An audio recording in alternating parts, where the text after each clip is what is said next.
Even when you feel low, you can still go. Even when you feel slow, you can still go. Even when there's no hope, you can still go. I never answer to no, man, I still go. And good evening, everyone. I'm Rich Mancuso. Welcome once again to Keep It in the Ring, live here every Thursday evening. My YouTube channel, Rich Mancuso. Like, comment, and subscribe. String Punk Entertainment as well. AGT Network, and like that Keep It in the Ring page on Facebook. Thank you once again for tuning in for this Thursday night edition of Keep It in the Ring of February 20th, 2022, 25. What am I saying 22 for? Because I want to pass. I want the clock to go back, not ahead, because I'm getting older, as everyone knows. But anyway, we have a stacked hour, and I know we're going over because everyone is buzzing, and we'll talk about it right away in a moment with my good friend and colleague Tommy D, who's handling the controls once again for me tonight. Saudi Arabia's supercard is no longer a supercard, and we'll talk about the changes that occurred within the last 24 hours or more. Top rank at Madison Square Garden, Keyshawn Davis, their latest champion, has one of three lightweight championships now. We'll talk about that. Barboza gets big win over the weekend. So does Dorate. Big wins. Where do they go from there? And Teofimo Lopez, of course. He's always in the news. We'll update his latest. And maybe fighting in Times Square, New York City, is Ryan Garcia. Talk about that. What's this program without Ryan Garcia being mentioned every week, my friends, of course. And later on, a good treat during the first part of this program this evening. I have an author who's been in the boxing and sports industry behind the scenes and talk about his latest book. His book is Arum and King will be the subjects. That's what he wrote about. And I'm anxious to talk to Marty Corwin. WrestleMania season upon us. Of course, we'll go to the pro wrestling news with some in the WWE, hot and heavy this time of year. Of course, AEW as well, getting ready for Revolution in a few weeks, the next pay-per-view. Nostalgia more. Fact of the week. This is Keep It in the Ring. And don't forget my social media handles at the bottom of the screen and the boxing schedule coming up scrolled. It includes my social media handles, X, Twitter, Ring786, Facebook.com, Rich Mancuso, on Instagram as well. Read my content on Latinosports.com and other venues if you can find me all over the place. I'm Rich Mancuso. Let's get this started. And let's talk, before I bring Tommy D in, about the last crescendo. Or is it the crescendo that's gone low in Saudi Arabia Saturday night? This is the Super Show. Every boxing fan is buzzing about it. And this is a type of card that boxing fans want to see in Saudi Arabia. A bunch of promoters coming together, the major ones in the business, to put on a super card. Eddie Hearn Matchroom, Frank Warren Queensberry, Oscar De La Hoya, Golden Boy, and top ranked to one extent with Arturo Beterbiev. You have major fighters and championships on this card, superstars and the young ones in the sport. However, there have been some glitches over there in Riyadh where these fights will take place on the Zone pay-per-view and payperview.com at a reasonable price. If you're a boxing fan, you're going to order it. However, there have been some glitches. There's been some changes. Shakur Stevenson has a new opponent, and the heavyweight title picture has changed again because there's been a change there with another injury or an illness. And the reason I pause is because this is boxing.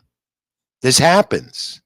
Major fighters, for some reason or another, get hurt in sparring, or they get ill. And in this case, as we're going to talk and bring Tommy D in now, discuss these changes and what revolved around them, that's caused a major buzz on social media in boxing, that's caused many fans to say, Thomas, that this card is not the super card as it was. And we're going to run down it either way.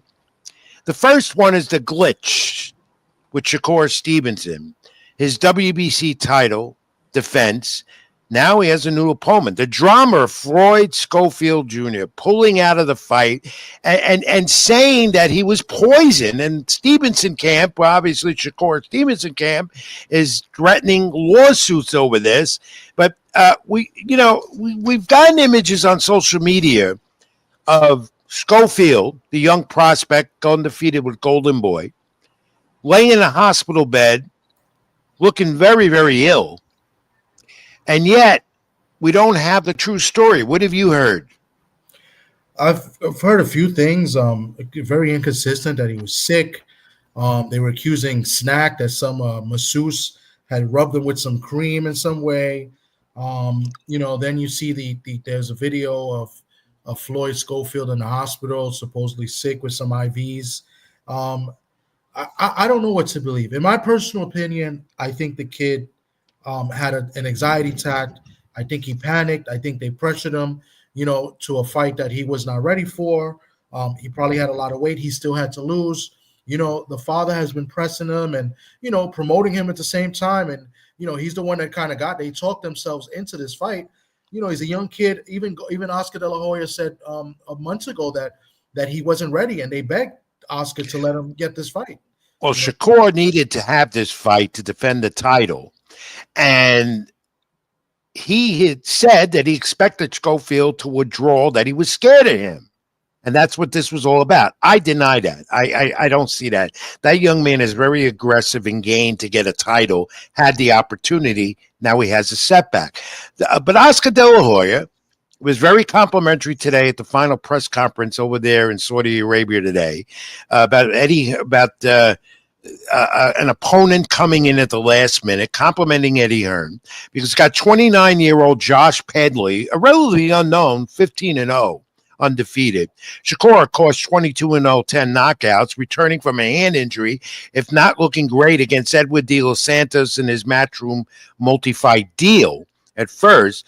Now, we don't know much about Padley, except he fought in England, and he's taken his fight on 3 days' notice. His last fight in England, the 10-round distance with Mark Chamberlain, that got him a lot of accolades. And that was at Wembley in the UK. But he's an extreme underdog. And now with a different opponent for Shakur Stevenson and all the circumstances around it, do you think Shakur, now he has changed his strategy without a doubt, preparing for someone else, for Schofield, and now he's got an opponent that's relatively unknown. But Shakur said this, Tom, was very interesting. He's used to fighting opponents he doesn't know much about, with little preparation. He did that constantly in the amateurs. But Padley's going for the biggest opportunity of his career at 15-0. Well, that's natural. Like when the amateurs, like you don't know who you're fighting each week, because the amateurs, they're fighting pretty much every week or every other week when they go nationals and stuff. And then when they're in the Olympics, kind of the same thing. I mean, that's just the way it is. The toughest part is the amateur compared to the pros is that you always got to stay on weight. As in the pros, you could go up and then, you got a whole camp to lose it. But, for Shakur to say that, I think that's kind of foolish because we all know the difference.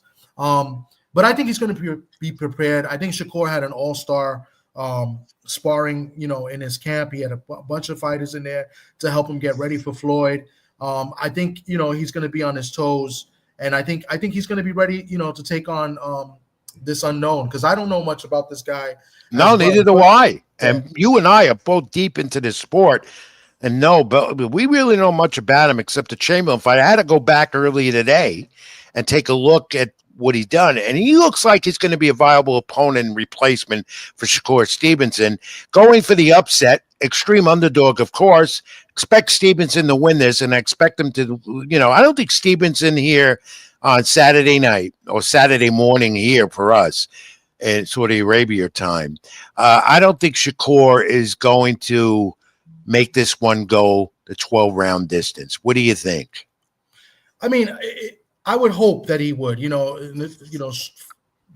knock on Shakur is that he's not getting knockouts. They say he's boring. His last fight in Newark, fans were leaving, in like the 11th round. I would like to see him step on the gas a little bit and sit on his punches and try to take this guy out. All right, so we look forward to that. I don't even know the order of how they're going to fight because, again, a super card, as it's been called, there in Saudi Arabia. And it's good for boxing, again, this whole card, regardless of the fallouts, which we'll go into the next one now, the heavyweight fight, title fight, because it's putting promoters together, fights together. That's what you want. That's what the fans want. You want to make the fights, and every fight on this card was and still can be, in my opinion, considered a main event and any other type of show with another promoter itself. Pay-per-view, it is definitely pay-per-view material. It's grabbing everyone's attention in boxing. But then we get this, that Daniel Dubois withdraws with an unknown illness. All of a sudden, today, we find this out. Joseph Parker Dubois is supposed to be fighting for the IBF heavyweight title that Dubois holds. Of course, Dubois is coming off of the Joshua win in September. A win that Dubois here, of course, is important because he might have Alexander Usyk in a rematch for the heavyweight title. Parker, I don't know what to think of this, but Parker was 35-3, 23 knockouts. The decision over Deontay Wilder and Zhang vying for world title fight as well on this card. But Parker, Dubois withdrawals, and now we have a WBO interim heavyweight title. It's no longer the IBF title up for grabs. Dubois against Joseph, fill me, Tom. I'm confused. So Joseph Parker is now going to take on Martin Bacoli. Yeah. There you go. He came in as a late replacement. And again, it's for the WBO interim heavyweight title. Okay. But here's what I like with Bacoli. He beat Jared Anderson. And we'll talk about him in a moment, wrapping up Tank Bronchard. Beat Jared Anderson. He's 21-1, 6 knockouts, a very good puncher. And Dubois may not, what happened here is this is another one of those fights where a fighter has to change strategy at the last minute. Who do you like?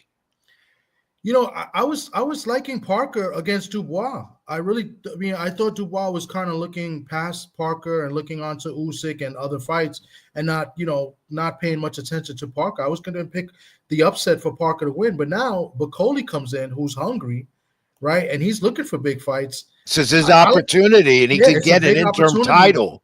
I like him. I looked at the odds right before this.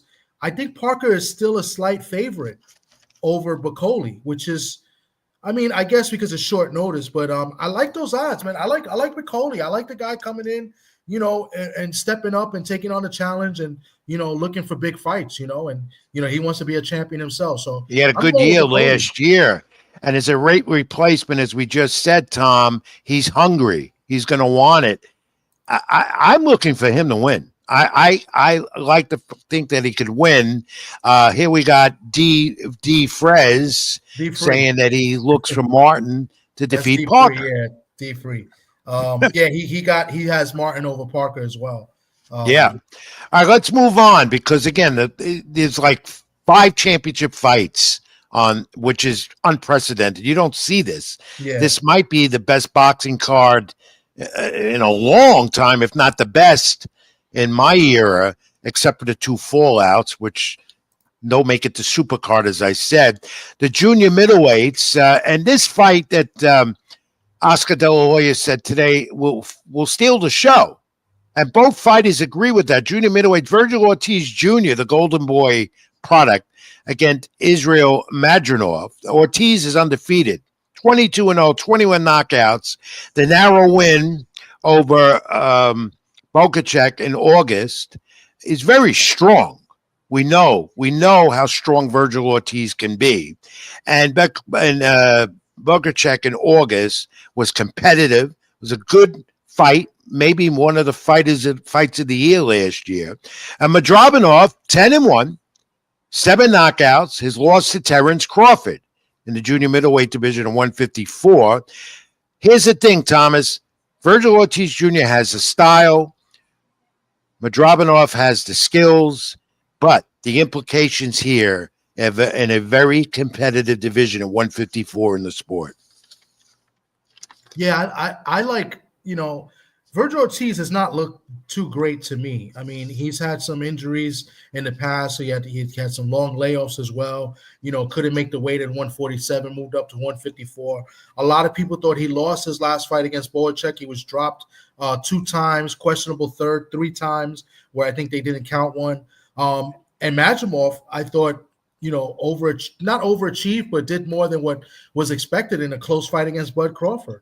Yeah, he gave Crawford a very close fight, which makes many teams to believe that he could beat Virgil Ortiz Jr. I think this fight goes the distance. I think it's going to steal the show, as Oscar De La Hoya said, and many in boxing is saying that it very well could steal the whole show.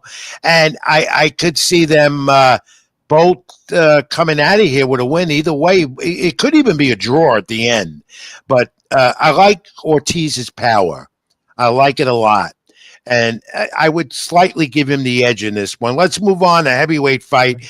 Zhang and Cabiel, WBC interim heavyweight titles. So now we have 2 interim heavyweight title bouts on this card now. The winner gets a shot possibly at Alexander Usyk, who holds all the belts as the heavyweight champion just about. Zhang is 27-2-1, 22 knockouts, 42 years old, we know, with power. June of last year, of course, we remember the knockout against Deontay Wilder. Cabello is 25-0, undefeated, 17 knockouts, 2 consecutive knockouts now coming into this fight. Again, Thomas, this one, implications in the heavyweight division. And if you want to fight and beat Zhang, he has the length and the reach. He's a big guy. We know, almost standing 7 feet. It's going to be a tough fight for Cabial, who feels that he has the advantage. Zhang, even at his age and what he's done, I believe he'll get the decision here. I don't think it's going to be a knockout. It's just going to be a good heavyweight fight, and he gets a decision.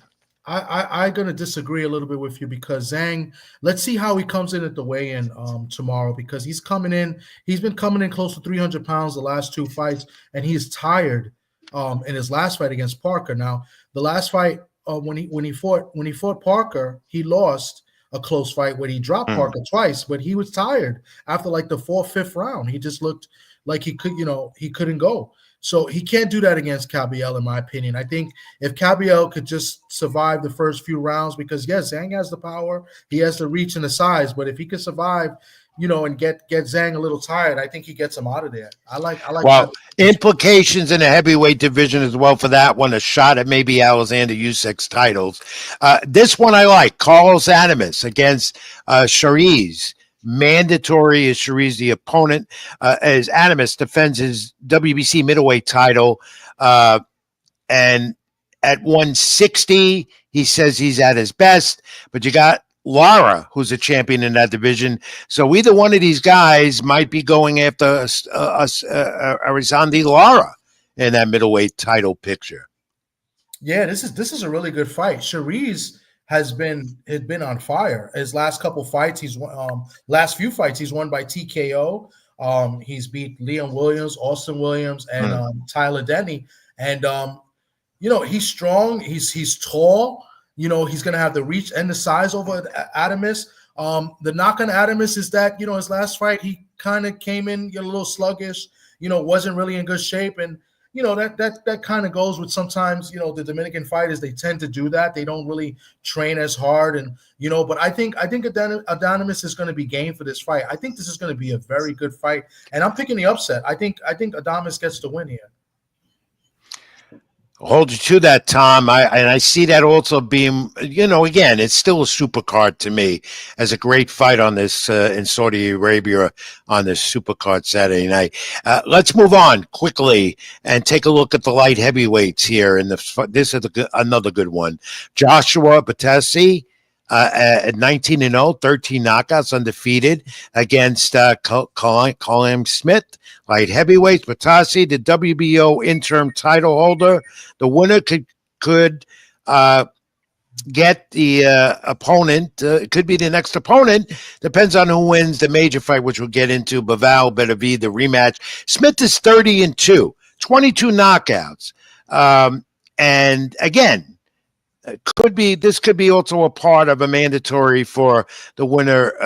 David Benavidez is going to be there, so he's got his eyes on this fight. Also, Bivol, Benavidez. The loss to Canelo at 168, that's what Smith is known for recently. And, this is a fight where Smith needs to win. Definitely needs this win to stay in the mix and be relevant. Do you agree? I definitely agree with that. Does he win? That I don't know. But he definitely needs this to kind of stay in the mix. Tough fight for him. Buatsi's been on a roll, undefeated fighter. Callum Smith, a veteran. I still favor Buatsi in this fight. This should be a good competitive fight. Yeah. But I'm going to go with Buatsi here. And finally, everyone's been looking for this rematch. The last crescendo, they're calling it the Supercar first title defense for Arturo Benavidez. They're having this rematch rather quick. Anticipated. It's maybe could lead to a trilogy. David Benavidez will be there watching it all. He could be the next opponent for either winner. Benavidez, the majority decision, close one in their first fight. Back in October, the majority decision. He's 21-0, 20 knockouts, his first title defense with that 100% knockout ratio at 40 years of age. And it's his first time with Bivol, in the first fight with Bivol. He went the distance for the first time in his career after 20 fights by knockout. Bivol, 22-1. 12 knockouts, says he won the first fight, still bitter over it, says this is going to be different Saturday night. He, the technician, has the footwork, the style to the body, but he's got to avoid Benavidez's knockout ability because he knows he narrowly won. He feels he narrowly won that first fight. I felt he lost very close by a round. And I'm looking this Saturday night for Dimitri Bivol to regain the title via a very close decision. I'm going with Beterbiev here, and I think Beterbiev is going to stop Bivol. I think it's going to be another good fight, but I think Bivol is going to be a little bit more anxious in this fight. And knowing that he lost a close decision, I think he's going to maybe try to, do a little bit more than he did the last fight, and that might get him into trouble. I thought Beterbiev came on strong in the last fight. And I thought if you look at Bivol's face at the end of that fight, he was pretty damaged. I think Beterbiev stops him in the rematch. Okay, Thomas. Well, you know what? Supercard is set for Saturday, minus a couple of glitches and changes. Great for boxing, regardless. The Zone pay-per-view, payperview.com. We'll be watching. We'll talk more about it later in the hour when we wrap this all up. This is what boxing needs, a card like this, despite the glitches and the controversy with Shakur and Dubois and all of that stuff. We're still going to have a blast. Boxing will be on fire Saturday night. And now, thank you, Tom. Get back to you in a little while. Okay. Time to some boxing with an author who knows these two very well. Hall of Fame promoters Bob Arum of Top Rank, Don King. Of course, Arum and Top Rank, another great show at Madison Square Garden this past Friday night. We'll tell you more about that in a moment. But I'm going to bring in my guest tonight who knows both these Hall of Fame promoters really well. He's been in the sports and boxing industry as long as I have. And this is Marty Corwin. He's also worked in the NBA, the National Hockey League, and Major League Baseball. But he's got a great book that just was released, and I've been through most of it already. It's called Arum and King, The 6 Decades of Boxing Gold. How appropriately titled it, Marty. Welcome to the program. It is a pleasure. I've known you. We've never really met face to face. I've seen you around the fights. I got to congratulate you. This is a great read. What a great book. Thank you very much. I really appreciate it. And thanks for having me. My pleasure. Thank you for coming on and taking out your time with us tonight. Look, when I talk Don King and Bob Arum, I've been around them for years. I've covered some of the great shows and great fighters that they've promoted over the years. You've known them just as long as I have. In fact, how many years have you known Bob Arum? 32? Well, I've been with Bob Arum now 26 years. I knew him a little before that, but I've actually worked for him for the last 26, following the 10 years I was with Don King. There's out of the two, and I'm going to ask you right away. King, of course, has been more controversial than Arum over the years, but Arum also has been controversial. The two of them almost went neck and neck at ringside one fight years ago. But I got to tell you, I love Don King promoted shows, and I love the fighters he had on his cards. I'm saying the same about Bob Arum, but there was something about Don King that had the lure and was made to be the promoter he was. And that comes out in your book very well. Yeah, well, one of the things that I, repeated a couple of times is that despite the fact that these two came from very different backgrounds, very different places when they started, Don King on the streets of Cleveland and out of prison after a manslaughter charge, and Bob Arum, a cum laude Harvard law scholar.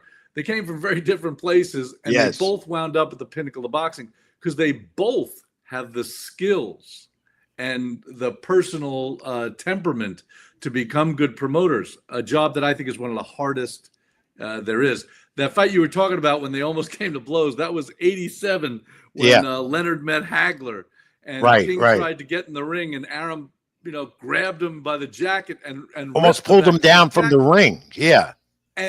In I'm trying to remember what year it was. The last time they worked together, and I did the fight with Mayorga and Cotto. I sat the two of them together, and they talked sitting side by side. We interviewed them, and Arum brought that up. He said, "Yeah, you remember the time that so and so, and I ripped your jacket." And King says, "Oh, you admit it, so now I can sue you." It amazes me. Don King is like faded away, but not completely. He's still promoting and still have some fighters in the Don King stable because he's got a fight coming up. I'm impressed with him. I always was, and we've had our words before. Yet he always put an arm around me and said, "You know what? You know the sport." And that laugh, that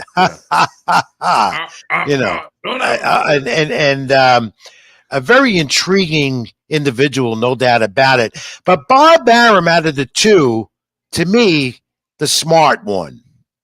Well, I don't agree with you there. Don King is I believe, the smartest man I've ever met. I wasn't prepared for that when I started to work for him. Don King is a brilliant guy, and away from the camera, he's kind of a different person. He's really, I've seen him, working to me, he resembles a Fortune 100 CEO. The thing, he's got a brilliant photographic memory. He has a sense for business that's unbelievable. I think Don is absolutely a brilliant guy. Now, true, when there's a camera around or people around, he all of a sudden de-evolves into that almost a cartoon showman of himself. Yeah. Bob Arum is the same, off camera and on. In his office, he's the same guy. To me, a very genuine guy. I always say he's like my favorite uncle. But Don, he transforms a little bit. But as far as who's smarter, I don't know. I think it's neck and neck, and I may give Don the edge. You had such a major role with boxing being televised. You've described it that what you do as a production person, it's like the referee in a ring, or you're actually the referee. Because if it weren't for you, we don't see what we see. As far as being able to see it at home, yeah, it is. I've been in sports television now 45 years, and boxing is a lot more complicated than people realize. Give you an easy example.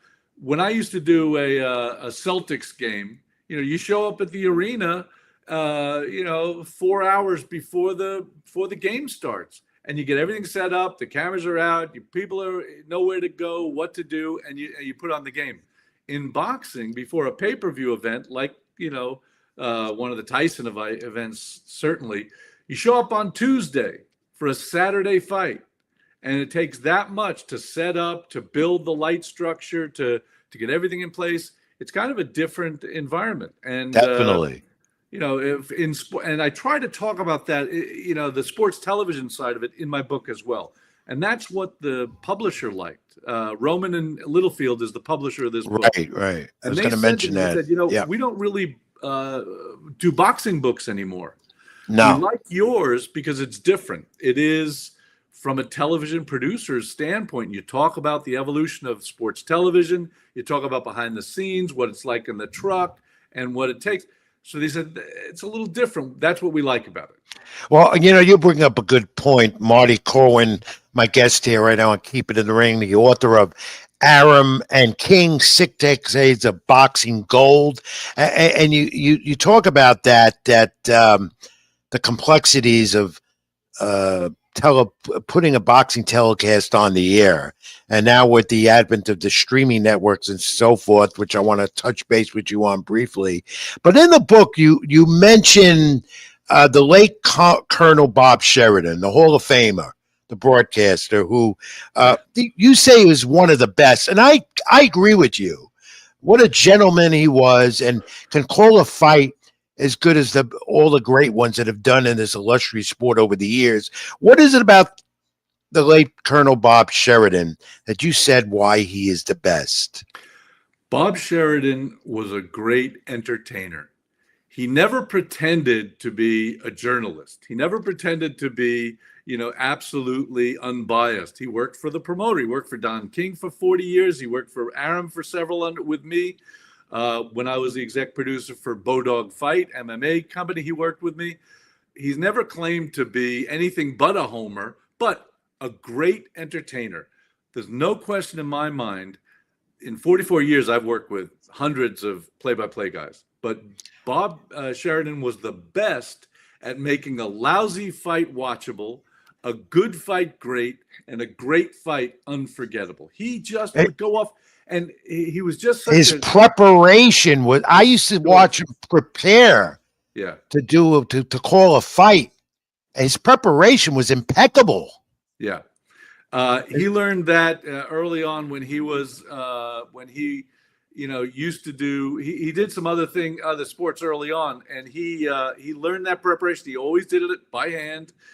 And I know other announcers who have worked with him who took his style, but he was just fun to listen to, his stories. And if you had a problem, and I'll give you one example, we did a fight in Thackerville, Oklahoma, and the ring rope broke.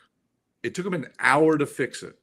And Bob told stories. I don't know anybody else who can fill for an hour with great filler. Yeah. Yeah, because he was personable with the fighters as well. Yeah. And we're going to talk about some of those fighters now that you've been a part of in your career.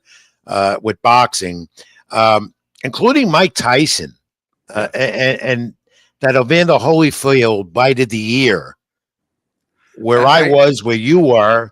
Yeah. And does that stand out as one of the most interesting parts of what you've done over the years?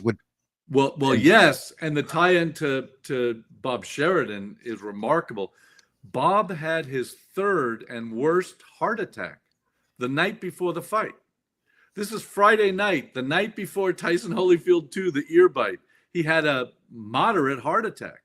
And I only found out because I walked by the sports book in the MGM, and a good friend of ours from New Zealand was there. And I said, Georgie, have you seen the Colonel? He says, hey, I don't know, Marty. I think he went looking for a doc. He said he had a bit of a chest pain. I said, Georgie, he's a heart patient. Where did he go? He says, I think he said he was having a problem.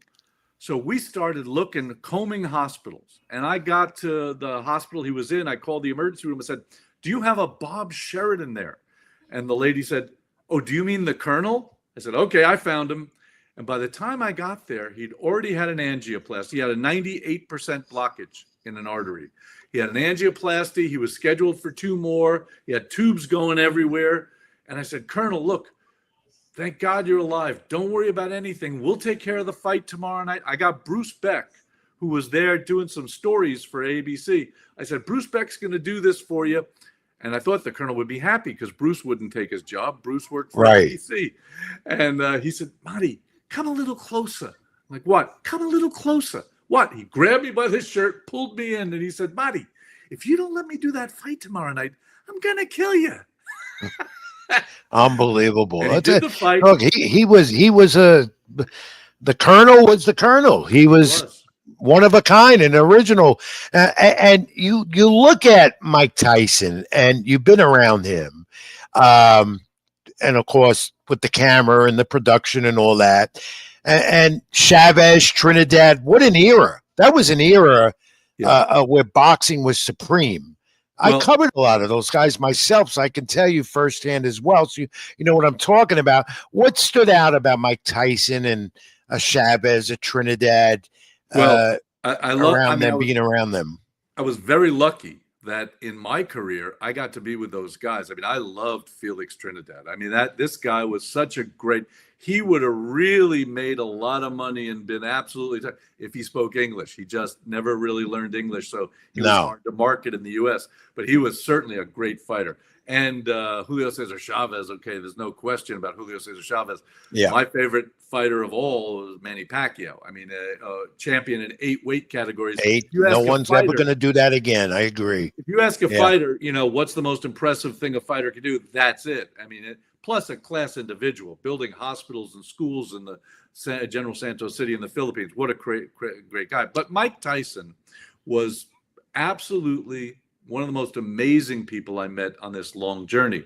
And I did all of Mike's fights with King. And then when he left King, I kept doing his fights for Showtime internationally because he couldn't fight in the US anymore. And those were great fights in the UK and in Scandinavia.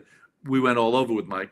But then Mike started Iron Mike Productions, his own production company, and asked me to be his television guy. So I did all the fights of Iron Mike Productions except for one. And I always thought Mike was very misunderstood, really a very deep guy. There were things Mike cared about and was interested in that people would have been shocked about. But I think he was, first of all, he's one of the best boxing historians I ever met. He was just like my mentor, the late Bert Sugar. Oh, he knew more about fighters. Bert was my mentor, and I learned so much from him. Yeah. Marty, the story you had with the late Leroy Neiman, the renowned artist. Yeah. Everyone knew the great paintings and characters he did and so forth. You've been a big fan of his. You were for a long time, and there's a story there behind it that you describe in the book, how you two first met. Can you want to briefly go over that? Yeah. Well, when I was a kid, I grew up in New York. I was born in the Bronx, and I grew up. You're a Bronx guy like me. That's why we get along, my friend. I was walking distance to Yankee Stadium, the real Yankee Stadium. And then my family moved, and I grew up in New Hyde Park, about 12 minutes from Shea Stadium. And so in the late 60s, my dad had season tickets to the Jets, who played at Shea Stadium back then. Matter of fact, we were in Mrs. Payson's box for baseball, but for football. Not nearly as good a seat for football because of the guys standing on the sideline. But I remember as a young kid, and I was 11, 12, seeing Leroy Neiman on the sideline with a sketch pad drawing Joe Namath. This is like 68, 69, leading up to, and the year they won the Super Bowl. So there he is sketching Namath wearing a ankle-length mink coat and a big cigar and a big fur hat, sketching Namath. And the kid in the Jetmobile, this green missile-shaped Jetmobile, he used to go up and down the sidelines trying to run down Leroy Neiman and everybody else. So I saw Leroy Neiman in person the first time at Tyson McNeely. And I'm not a celebrity chaser. I see celebrities all the time at sports events. I don't go up to them. I don't talk to them. I don't bother them. It's kind of my attitude about it. When I saw Leroy Neiman, and I really was a fan because I love his art, I paint a little, and I just always loved Leroy Neiman's work. I went up to him and I said, Mr. Neiman, I'm sorry to bother you, but I just wanted to introduce myself. I do the television here for Don King, and I've been a big fan of yours for many years. He takes the cigar out of his mouth. He says, kid, you don't look old enough to be a big fan of mine for many years. I said, well, I remember you on the sideline getting chased by the Jetmobile while you were sketching Namath in a mink coat. He said, I guess you're older than you look. That's a great story. And he was an unbelievable individual. Yeah. Missed every time you go to ringside. I think of him. I think of Bert Sugar. I mean, Yeah. they were staples around the sport for many, many years. Out of all the sports, before I get to wrap this up with you, NBA, NHL, and boxing, of course. Which one do you take more of an interest in that you've enjoyed working behind the scenes with more than the other? Well, I loved my years with the NBA. I was on the road with the Washington Bullets. I loved, being on the road with the NBA. That's a favorite. But I love ice hockey, and the Capitals. The players on the Capitals were some of my favorite athletes. Unlike other sports, hockey players are regular guys. They'll talk to you. They'll introduce you to their families. The hockey players are really personable guys versus some other sports where they've been put up on pedestals. But baseball, first of all, I think baseball is the hardest game to direct as a TV director, which always surprises people. And I'll explain that in a second. But boxing, I think the fighters are really interesting athletes too. They're kind of like gladiators, where even when you get in the ring, win or lose, you could get injured. It could change your life. In football, you might get hurt, but you don't expect to get hurt. In boxing, you're going to get hit in the head, and that's not usually good. But of all the sports, to answer your question, and when something like an injury occurs, you have to improvise behind the scenes, which you do. Yeah. It's not easy to do that. Out of all the sports you've done, which one is the most difficult to work with behind the scenes? Well, boxing is hard because it takes so much to set up a boxing event. But as a TV director, baseball is the hardest. Baseball directors have, in my opinion, the hardest job, and it's because only in baseball does the television director need to know the game like a manager. Because when you're directing baseball, the action doesn't always go with the ball. The guy hits the ball. What do? Do you follow the runner to first base? Do you follow the ball going into the guy's glove in center field? Do you follow the guy tagging up off second? In baseball, the director needs to know the game like a manager because there's a guy on second base. You need to know, will the guy on second base try to steal third? Or more importantly, in this situation, will the guy on second base try to steal third? And most importantly, will that particular guy on second in this situation try? Because if you don't know, you're going to miss it. It's the only sport where the director needs to know the game like a manager. Yeah, you got to be like, exactly. You just put that right in perspective there because you have your cameras and your camera angles, and you got to go to replay. I mean, I wouldn't want that job because, we're a deadline as writers and stuff, but what you guys do, I mean, that's incredible with all the monitors and calling for this camera shot. I've been behind the scenes in the trucks to see that going on. Right. Boxing's gone more now the streaming route with the streaming networks. And is there a difference how a streaming network would be doing compared to when we used to see boxing regularly on national TV networks? Yes, because with very few exceptions, streaming networks are very new at it. They're still finding their way, and they don't really put as much into it as an HBO, who was one of the best, did, or Showtime, who was very close to HBO. ESPN puts a tremendous amount into their coverage. They love the sport. Yeah. And the guys who produce and direct for ESPN, for example, Jim Zaroli and Aladdin Freeman, they love the sport, so they care for it. They put in a lot of extra work, the cameras, the money that they put into their broadcast. A lot of money. A lot of these streaming networks where I'm like, oh my God, really? Is that the best they can do? They don't. And that obviously is what's going on now. That's the future. That's where the sport is. And I believe all professional sport will go streaming eventually. We won't see this no more on regular TV. It's all streaming. Do you like this concept that's going on now, or are you old school like me? There's nothing wrong with the boxing evolving into streaming networks. There's nothing wrong with what they call OTT, over the top. It actually is good for consumers. It's good for boxing fans as long as the streamers put in the quality. But boxing has always evolved in its broadcasting. When Bob Arum started out, it's on over-the-air TV, CBS and them. closed circuit pay-per-view was really closed circuit in movie theaters, for all the big events of the day. The first pay-per-view event was trying to remember. It's in the book somewhere. Wasn't it an Ali fight? Was it Ali? No, the first pay-per-view event was actually Joe Louis against Jersey Joe Walcott. Wow, we're going back. That's history. 47. That's nostalgia. Yeah, I'll do that later. Circuit. That was in 47. Yeah. Did you do, before I let you go, and you're going to do the fact of the week with me, every guest comes on my program, does it with me every week. Okay. Have you been involved with any professional wrestling promotions? No, WWE in particular?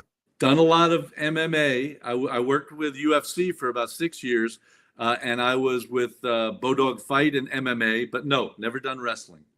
All right, but maybe you will before your career is decided.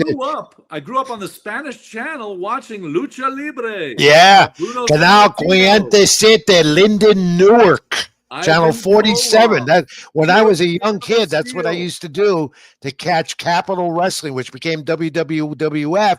And now it's where it is, $1 billion industry. Wow, you know what, Marty, this has been great. We can go on and on and on, and I will be writing a review about your book on latinosports.com in the next few days. But fact of the week time, you ready to take it with Rich Mancuso? Here we go. Here we go. It's a fact, not trivia. It's about the ring, the boxing ring. Or is it? Why? Many years back, this was not called a ring. And why was it a ring? Why was it eventually called a boxing ring? I know the answer. What is it? It's in the book. 3,000 years ago, the first cave drawings we saw, 3,000 years ago, when the first fighting, the Phoenicians, they used to draw a circle in the sand, and you had to stay in this circle. We think that is the origin of the ring, that because they fought in this circle, and it was the first fighting. That wasn't the first term boxing. Boxing didn't become a term until 1719, when James Figg became the first boxing champion. But that's how it became a ring, because you used to fight in a circle in the sand. They used to call it a square. Yeah, well. They used to call it a square. And I didn't get this out of your book, by the way. I didn't get to that part yet. Okay. Somewhere. These are one of my crazy facts that I come up with. But it says that many years back, spectators surrounded the two opponents forming around the fighters, and that's when they decided that they had to put the ring post up and all of that. So it no longer became a square; it became a ring. Oh, just okay. That's it. But it's in your book, and a great book it is. Again, Thomas, put it up again. The cover with Marty Corwin, Arum and King, 6 decades of boxing gold. You want to know about the sport, about the two great promoters in this sport that's ever had, Hall of Famers, Don King, Bob Arum, and so much more. The book published by Roman and Littlefield. It's out there right now, Barnes & Noble, online, and so forth. Get it where you can get your books. It's a great read. Marty Corwin, this has been great. I can go more with you. We ran out of time, and we definitely will stay in touch. I'll see you at ringside, my friend. Thank you very much. Keep it in the ring, okay? Thank you, sir. Take care. All right, Marty. Thank you very much. And I got to tell you, that was fantastic. Fantastic read. Arum and King, 6 takes of boxing gold, and so much more from a man who knows boxing and other sports as well. And most of all, key person over the years and still to make sure you're seeing the right images that you're watching at home or wherever you watch boxing and other sports. Thank you, Marty. Keep it in the ring. Thank you, sir. Be in touch. All right, my friends, we're going to take a brief time out. We are definitely going over tonight.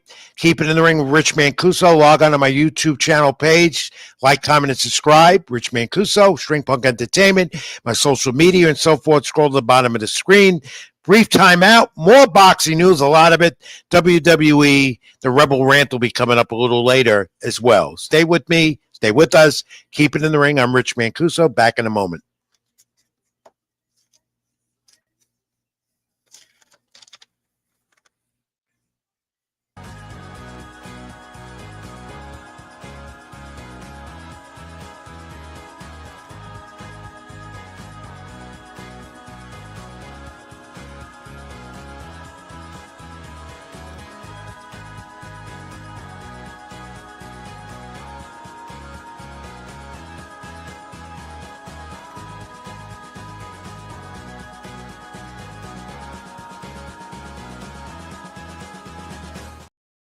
Even when you feel low, you can still go.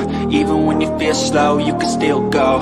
Even when there's no hope, you can still go. I never answer to no, man, I still go.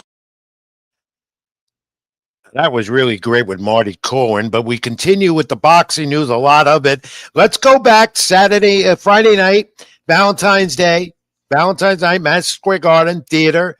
Bob Arum, Top Rank, another great show. Undercard and all, main events and so forth at the Garden.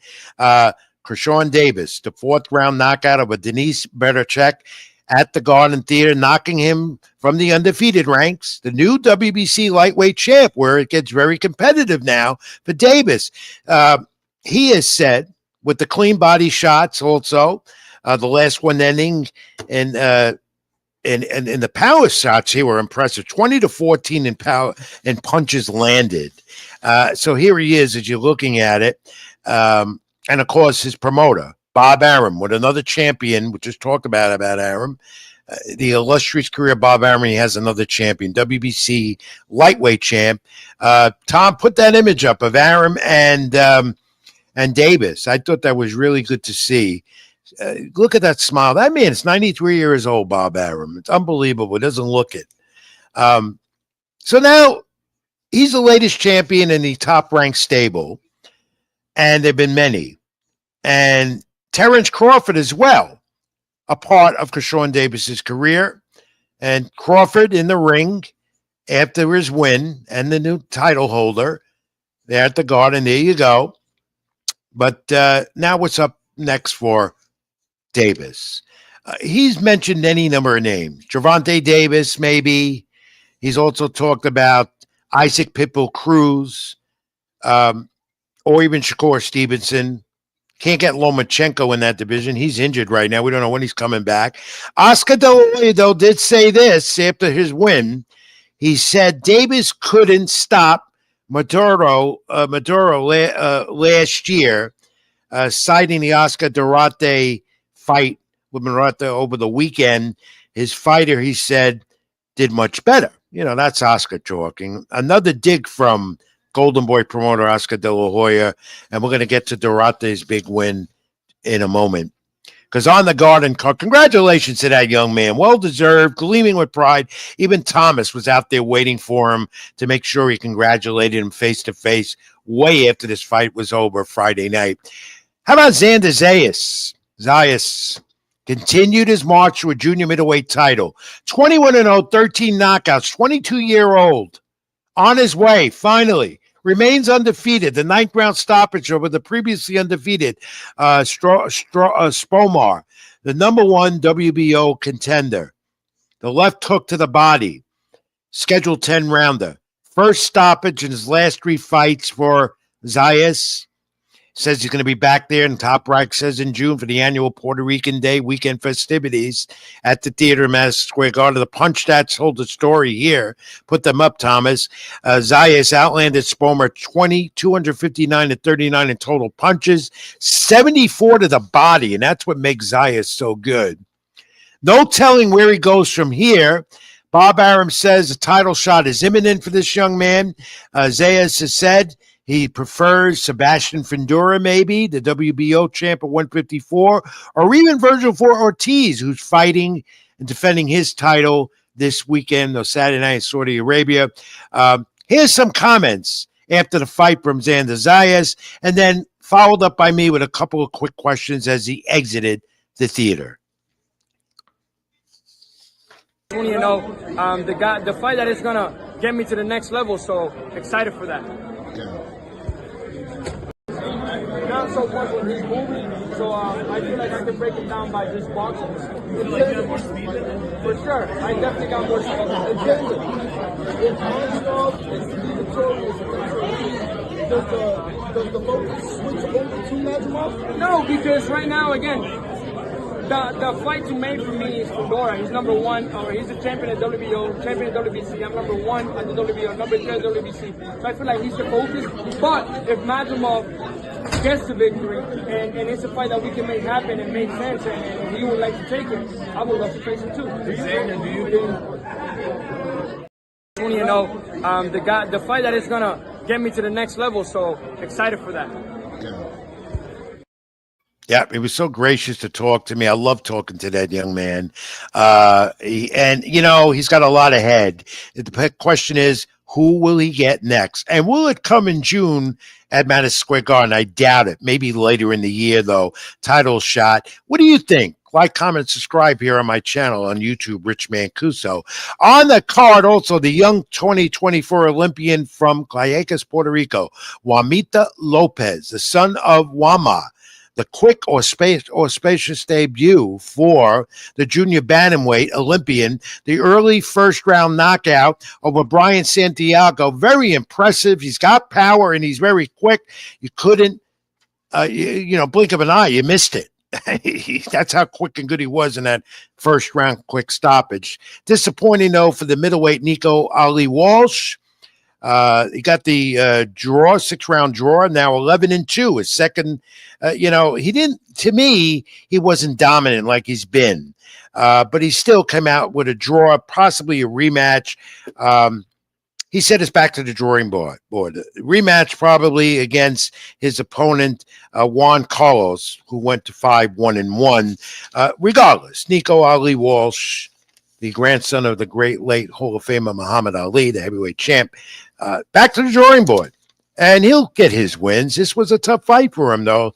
Good enough for the judges to score a draw. I kind of agreed with that. And the heavyweight Jared Anderson in the top-ranked stable, who has not been dominant as of late, but he did get a 10-round unanimous decision. According to top-ranked matchmaker Bruce Trempler, interesting comment. He said, if Big Baby don't want it, he ain't going to get it. Today, all people at the top rank worked harder than Jared. Then he worked for himself. Wow, what a comment from the top-ranked matchmaker Bruce Trampler about the young heavyweight Jared Anderson, who is not as dominant as he was. He's got a 12-4. Marios Carlias, he's got a lot of work to do yet, Jared Anderson. He wants to get back on top, or be on top of the heavyweight division despite the draw, which I thought maybe he lost that by 1 round. We move on, and we recap what happened with Arnold Barboza. Says he wants a unified fight at the IBF Junior Welterweight champ. Richardson Hitchinson, maybe. That Teofimo Lopez wants to dominate 140 and overtake the division. After winning the WBO Junior Welterweight title in Manchester, the 12-round split decision over Jake Catterall. This was an anticipated fight, competitive. The punch stats show it. Let's put them up, Thomas. Barboza threw 123 more power punches, but landed 18 more. And there was 115-113 by the judges, 115-13 twice for Barboza. Unification mandatory, not yet determined who will get next. Teofimo Lopez might be in the picture, the WBO champ, if he doesn't decide to go to 147, which he's been talking about. But here it is, my friends. This image, really compelling and gets you. This tells the story. A fighter in the locker room when it's all over, holding that coveted championship belt. That is compelling. That got to me, and I'm sure it got to a lot of others. Congratulations to the new champion, Arnold Barboza. A lot of big fights ahead for this young man in defending that title. And the Mexican lightweight, Oscar Durate, Golden Boy Stable with Oscar De La Hoya, Anaheim, California on Saturday night on the Zone. 29-2-1, stopped Miguel Maduro remaining. This was a fight that Regis Prograis was supposed to have, but Prograis is injured, the 7th round, a slugfest. Earlier, you recalled what I said. The La Hoya said that Kashawn Davis couldn't stop him, couldn't stop his opponent. That's Oscar talking. But Maduro went the distance. Regardless, Dorete is in the lightweight title mix with the win. The latest on Ryan Garcia and Rolly Romero. When Garcia's suspension is lifted in April at some point, there is that buzz about this. Free the public to watch Ryan Garcia and Rolly Romero fight in Times Square, according to Oscar De La Hoya. The crossroads of the world, open and free to the public. If Garcia wins, then it's inevitable. As I keep talking about, the rematch with Evan Henney, assuming that Henney beats Ramirez, that's supposed to be on the same card in Times Square in May. And if you're lucky to get in there with 350 spaces to sit, good luck to you. When this is officially announced, of course, you'll know and we'll let you know. But Teofimo Lopez, speaking of him, has become the social media phenom over Ryan Garcia. Now he says Alcatraz will probably be his next fight out there in the San Francisco Bay Area, the museum no longer a prison. Top Rank couldn't give him the fights, he said, and that's why he's got this 3-fight deal with the Turk guy, Kings and Princes in Saudi Arabia. They'll be behind this as well with the Ring magazine that they own. He is complimenting also on his X account, 3 junior welterweight champs. He's the WBO champ himself. He wished them well. Maybe inevitable. We don't know where Teofimo's headed. Does he want to unify with Richards and Hitchens, or does he want to move up to 147? He does want to take over 140, where that division in boxing, as you know, is the most competitive in the sport, with 135 as well. And maybe not even so 168, 154. Sebastian Ventura and Xander Zayas in the title mix. Boxing is hot and heavy. The divisions are hot and heavy. Young superstars. They keep telling you this every week. And you can see it more Saturday night, even though the super cards become a little less super with the 2 fallouts of fights and different opponents. And this after the press conference today in Saudi Arabia and Riyadh from WBC President Maurice Sulaiman Jr. He announced a Boxer Grand Prix type of tournament, rising prospects in the sport with an April launch, probably on the zone, and Riyadh season. It will consist of 4 weight champions coming to crown 32 fights in per division, ages of fighters under the age of 26. 6-round fights in the first round, 8 rounds in the final round of it. No count out, no drawers, no disqualifications. Oh, there could be a disqualification, but we're not seeing much of that as a play. Open scoring, no replays. The sites and venues for this Grand Prix tournament, according to Sulaiman Jr., will be in Saudi Arabia. Again, the fights are all there. Not in Vegas, not in New York, not anywhere else.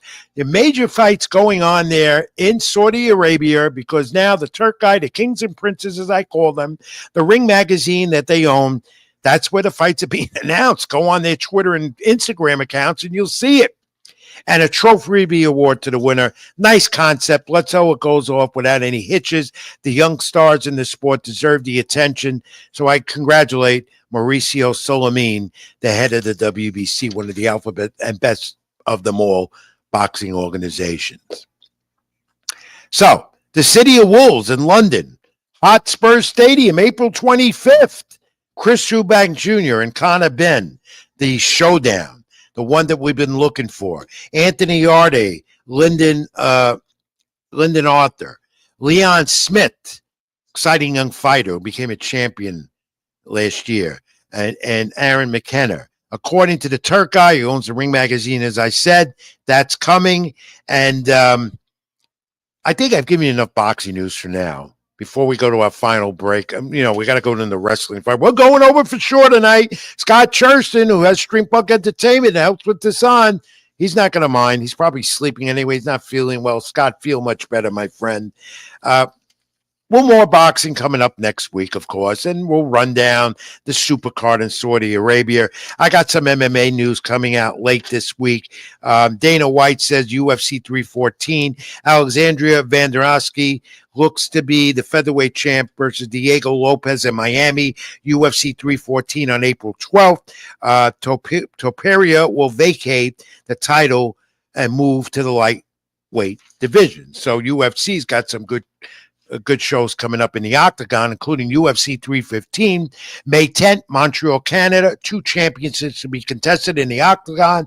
Bilal Muhammad defends the welterweight championship versus Jack Della, the main event, and the women's flyweight champion, Valentin Shevchenko versus Manyan Fiorot in the co-main event that'll be at the Bell Center up in Montreal, May 10th, UFC 315. And next week, we'll go diving more. Gervonta Davis, Lamont Roach, and that Davis's lightweight titles at the Barclays Center in Brooklyn, New York, Amazon Prime, the PBC. Get more into that next week. Next week is Fight Week again in New York. Good to see you in New York at the Barclays Center.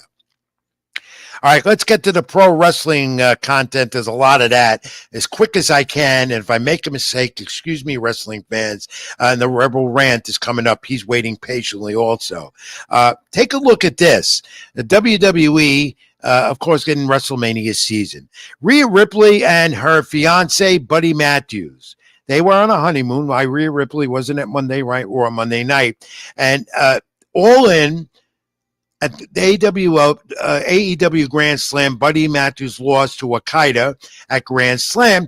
But here, he used Rhea Ripley's, his fiancée, inverted cloverleaf hold in the match, and the two of them celebrated on their honeymoon. That's why she wasn't at Monday Night Raw. So, WrestleMania coming more into play a little bit, but still undetermined. The Elimination Chamber, let's get to that. March 1st, Toronto, Canada. Damian Priest. Here you go. Here are at least 5 of the 6 finalists in the Elimination Chamber. Men's Priest, Jake Paul, McIntyre, John Cena, CM Punk. You know what? That is going to be good. I expect Punk to win the Elimination Chamber and eventually fight Cody Rhodes at WrestleMania as the main event. John Cena, Logan Paul. That's going to be good. We'll go more into this next week. Seth Rollins, McIntyre, Elimination Chamber time. What else going on in WWE? Rhea Ripley, I mentioned. Oh, Thomas showed us. Did you see Monday Night Raw on Netflix? There were some botches, including one by a referee that Michael Cole covered up and said he got 3/4 of the count right. And obviously 3 count. Do you have that image, Thomas? I don't think we have the bot. There it is. But Michael Cole got out of it, covering up for the referee of the obvious botch in the Finn Balor Seth Rollins match on Monday Night Raw, who to get into the Elimination Chamber. The referee counted 3 too soon. And we thought the match was over. I caught it watching it. Many of you did and said on social media, Michael Cole covered it all up. Good for him, protecting the referee. But I'm sure Triple H backstage gave his referee a handful about that. A couple other blotches on there as well. But Monday Night Raw, interesting, as well as getting ready to see Charlotte and Stratton go at it. And who attacked Jay Cardo? Who attacked her? We're getting closer to that. Was it Bianca Belair's partner, Naomi?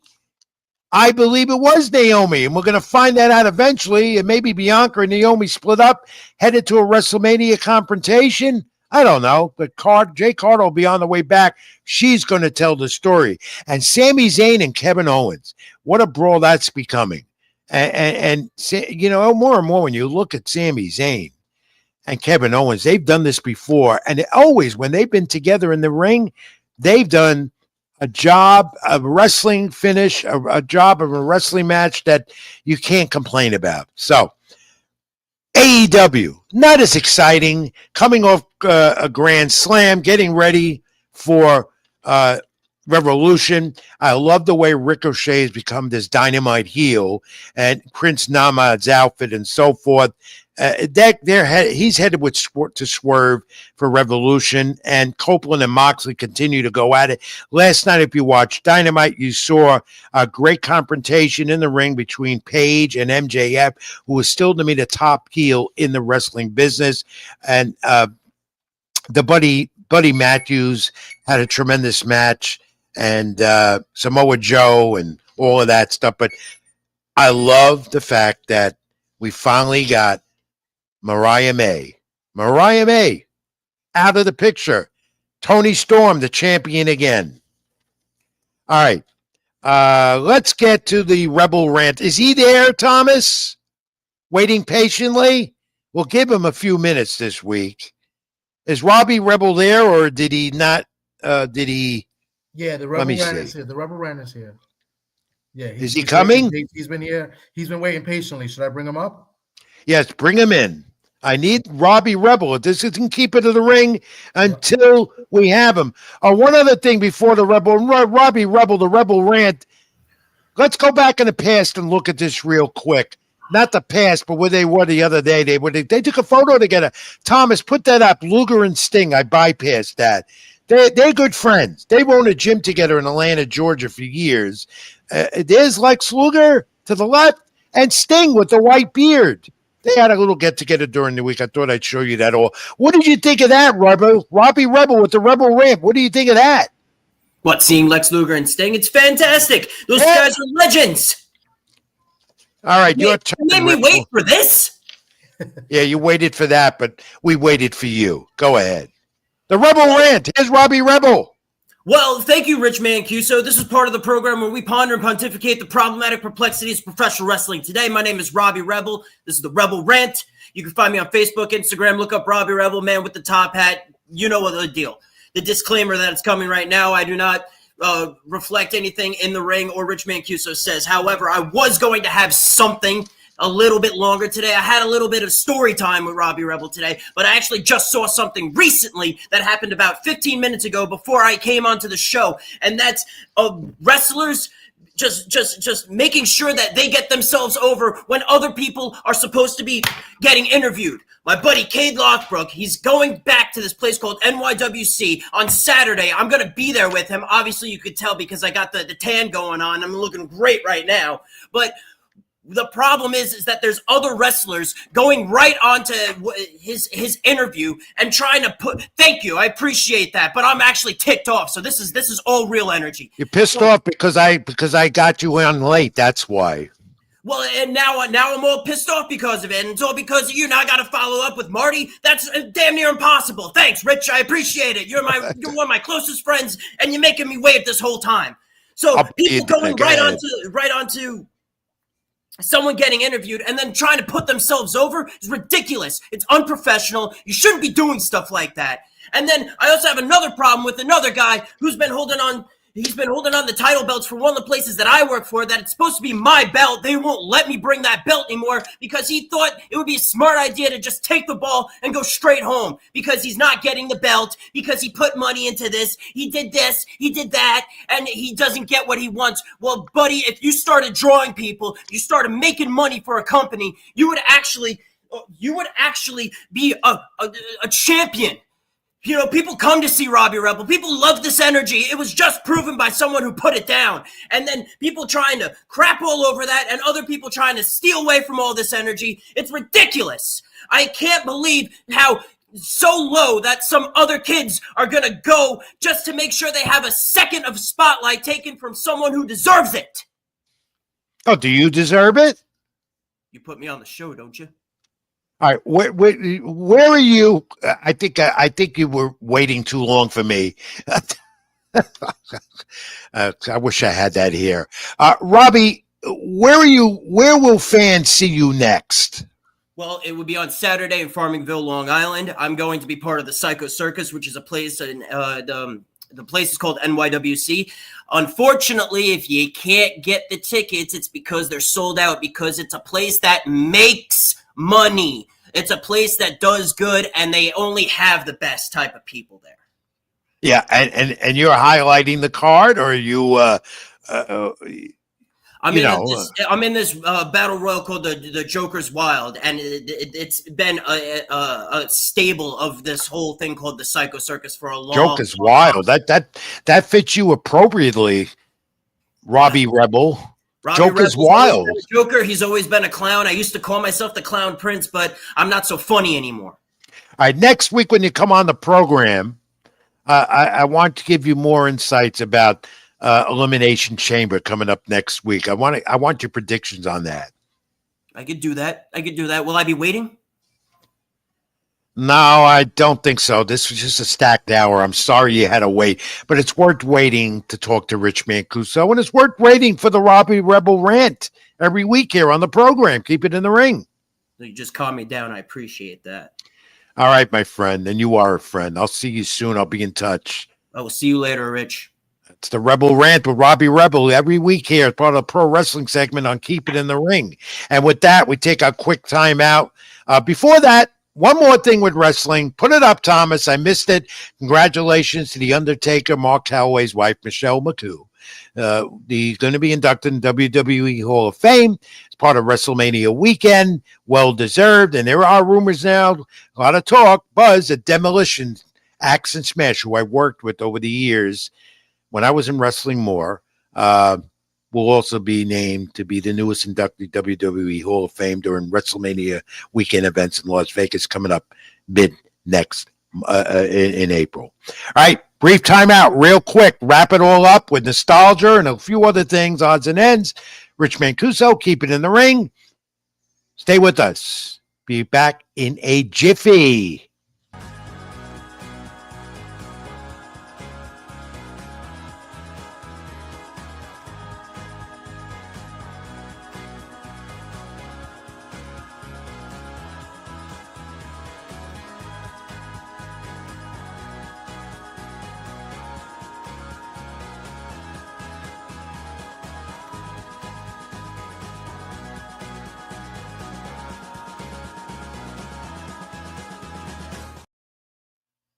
Even when you feel low, you can still go.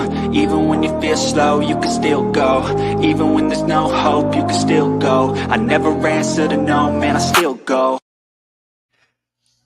Thank you all for hanging in there. We're gone over tonight. First time I've gone over an hour and 10 minutes here on the program since we started Keep It in the Ring here on my channel, YouTube. Like, comment, and subscribe. Rich Mancuso. Spring Punk Entertainment, AGT Network. Like my Keep It in the Ring page on Facebook.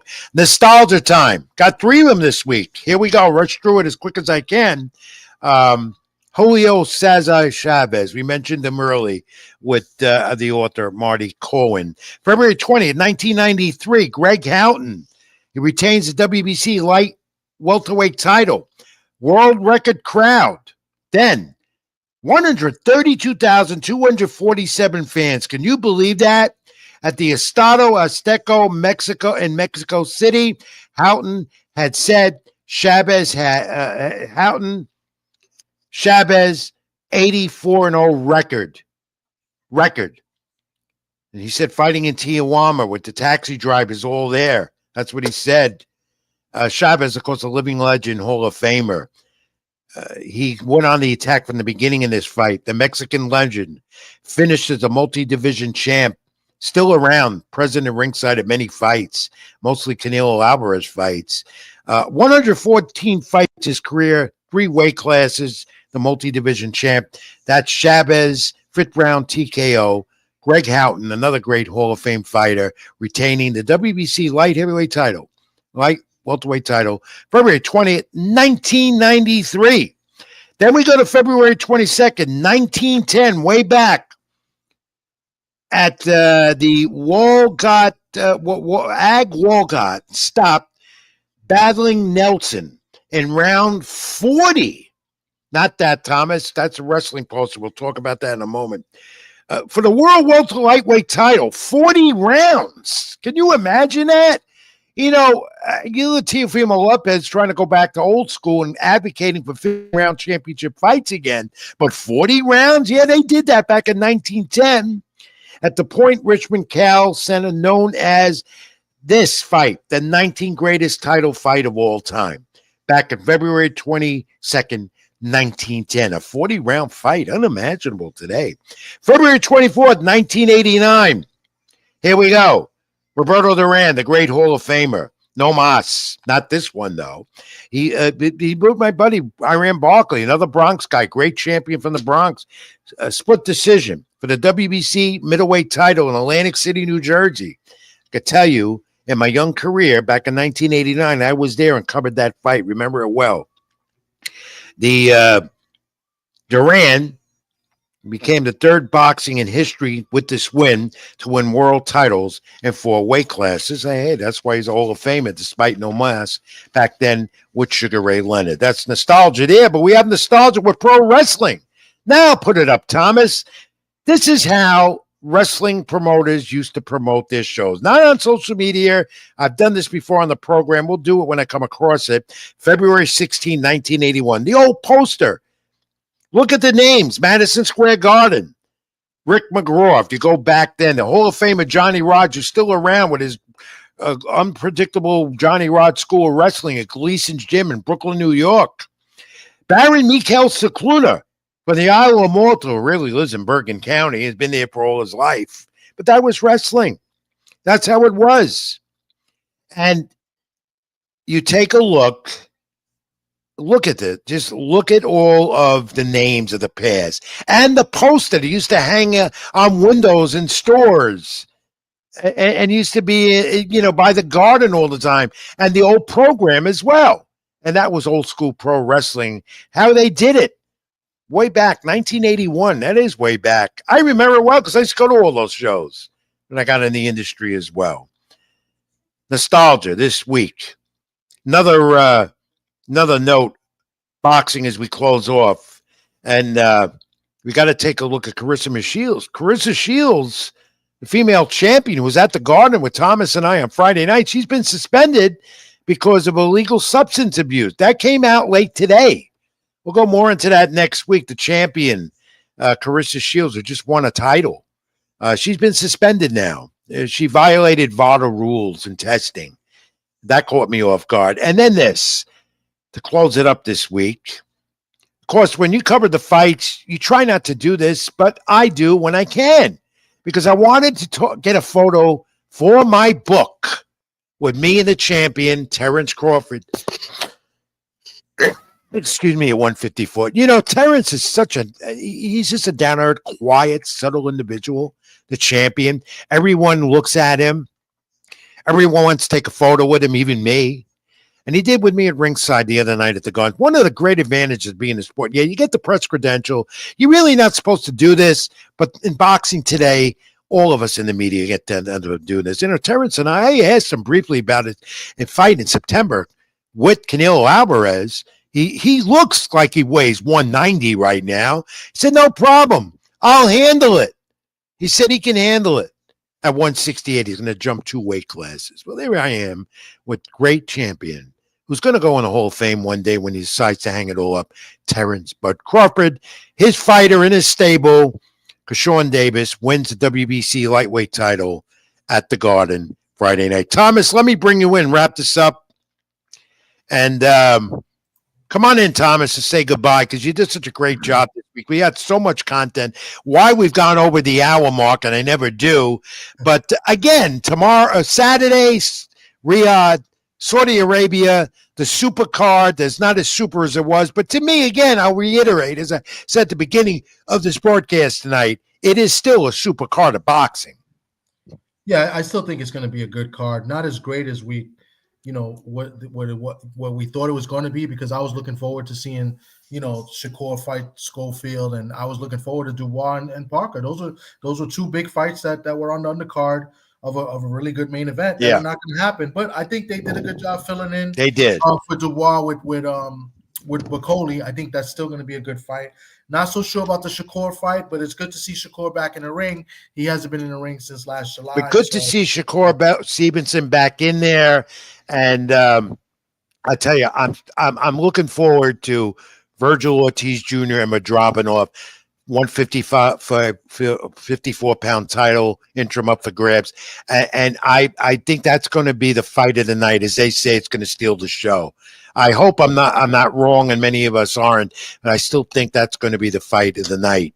And the other one, of course, again, the main event, the rematch, Bivol and Berdaviv, which I think will be, if they don't want to do the mandatory with David Benavidez, supposedly the mandatory to get the winner of that fight.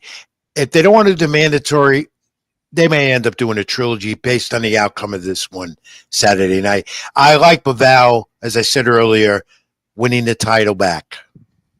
I got Beterbiev, and hopefully Beterbiev, wins, and this way we could go see what they're gonna do with Benavidez. All right. So if Beterbiev doesn't win, we're gonna have a trilogy, and then Benavidez still has to wait. Me and you, that's a dinner bet, okay? I got you. All right, my friend. Thanks. Great job. Great putting up with me the last few days putting this together. And we had an awful lot this week. And my thanks again also to Marty Corwin. Again, great. Arum and King, again, the book, 6 Decades of Boxing Gold. And just well done. Pick it up if you can, online or wherever you can get a book at Roma Man and Littlefield, the publishers. You'll learn a lot reading this book by Marty Corwin, as I said during the hour. Thank him. Thanks, Robbie Rebel, again, and waiting patiently with the Rebel Rant. What the heck he was driving at again this week, I don't know. Thank you all for being part of the program. Again, my YouTube channel, Rich Mancuso. Like, comment, and subscribe. I ask you to do that, please. Also, Spring Punk Entertainment, AGT Network, like my Keep It in the Ring page, Facebook, on Facebook, that I keep active as much as I can. And as always, thank you.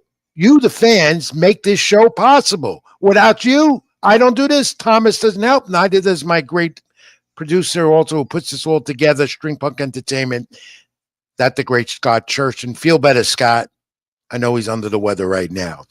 All of you, have a good week. Back next week, 8 p.m. Eastern. We'll look more into the supercard, analyze it, and, of course, Roach and Gervonta Davis, Barclays Center, Brooklyn, New York, next Saturday night. It's fight week next week. Take care of yourselves. Be good to each other. And as always, God bless. And as always, as I say each and every week on the program, I'm Rich Mancuso. Keep it in the ring. Good night. Even when you feel low, you can still go. Even when you feel slow, you can still go. Even when there's no hope, you can still go. I never answer to no, man, I still go.